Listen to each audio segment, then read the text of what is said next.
A gente segue por aqui trazendo para você mais notícias, aliás, sobre os desdobramentos dessa confirmação da doença da vaca louca aqui no Brasil. A gente avança no assunto e conversa agora com a Larissa Varros, que é especialista do Núcleo de Ásia do Centro Brasileiro de Relações Internacionais e sócia da Valia Agro. Eu espero que eu tenha dito corretamente o nome da empresa e principalmente seu sobrenome, porque recebi até ajuda aqui soprando para poder pronunciá-lo corretamente. Tudo bem? Bem-vinda. Tá tudo perfeito, perfeito, obrigada.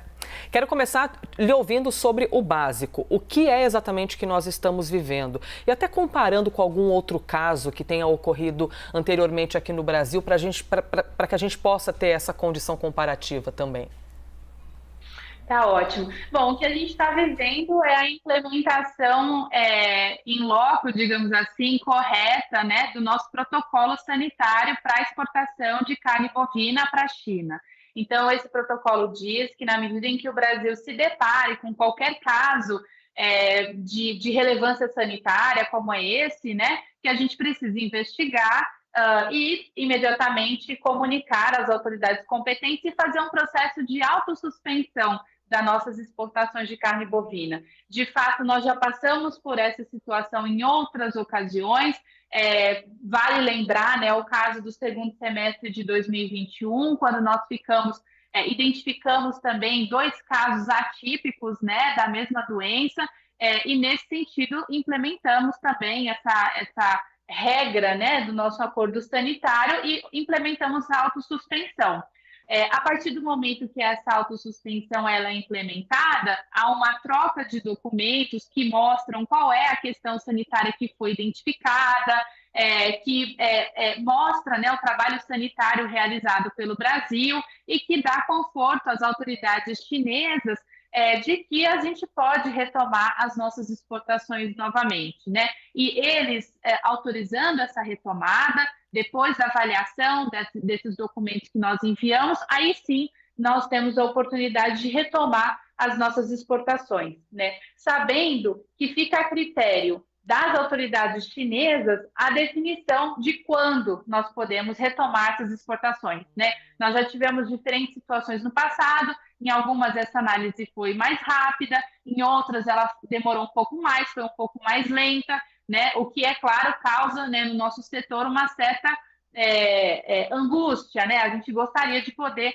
retomar as exportações rapidamente, né? Sobretudo quando se comprova aí que é um caso sem risco, né, para a saúde de fato. E Larissa, por qual motivo a nossa carne é tão segura? Vou inverter então a pergunta. O que é que a gente tem aqui no Brasil que embasa e que traz essa credibilidade para a carne brasileira, para esse produto brasileiro? Por que é que nós temos um produto tão seguro? A nossa vigilância sanitária ela é muito bem feita, né? É isso que dá o real conforto em relação à segurança do alimento, né? Seja para o consumidor brasileiro, que é o principal consumidor da nossa carne, seja para o nosso consumidor, o nosso cliente estrangeiro. Então, o Brasil preza muito por um controle sanitário muito bem feito.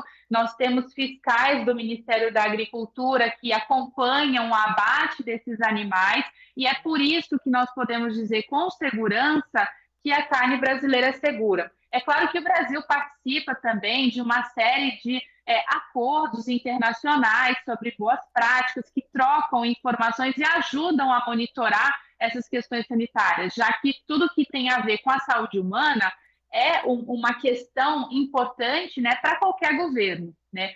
Então, a gente tem a segurança de um trabalho sanitário bem feito aqui no Brasil e de uma vigilância bem feita. Tanto é que, a partir do momento em que um caso suspeito é identificado, se mergulha profundamente ali naquele assunto para identificar exatamente o que foi que causou aquele problema. Então, os nossos procedimentos eles são reconhecidos como seguros.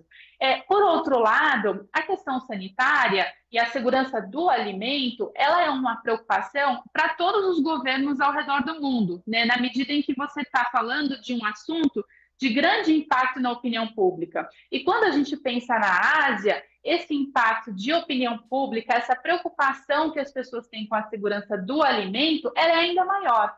Não particularmente com o produto brasileiro. Na verdade, nesse maior cliente internacional da carne brasileira, que são os chineses, a grande preocupação da opinião pública chinesa ela até vem do produto interno deles, por questões que eles tiveram, desafios que eles precisaram enfrentar ao longo dos últimos anos. Eles até preferem consumir a carne importada quando tem essa oportunidade, quando tem essa escolha.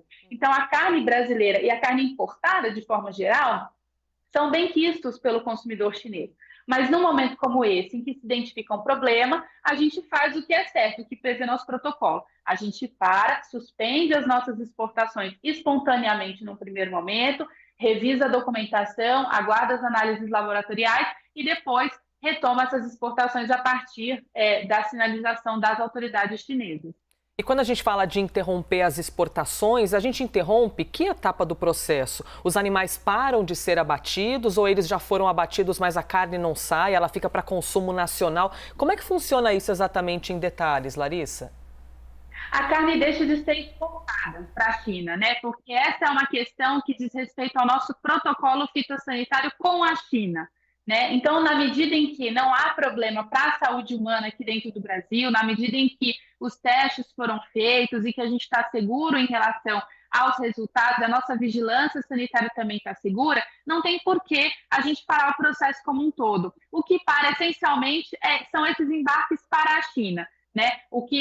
A questão do nosso protocolo é exatamente essa, né? Esse principal cliente, né, do nosso produto que vai ser exportado, ele entende que a partir do momento que uma questão sanitária ocorre aqui no Brasil, ele quer ser informado e até ele terminar de revisar a documentação, ele quer que a gente não faça novos embarques para lá. E aí a gente cumpre com essa questão protocolar, com essa questão legal que foi acordada entre os dois países. Mas, de resto, nada muda. São essencialmente esses embarques para a China.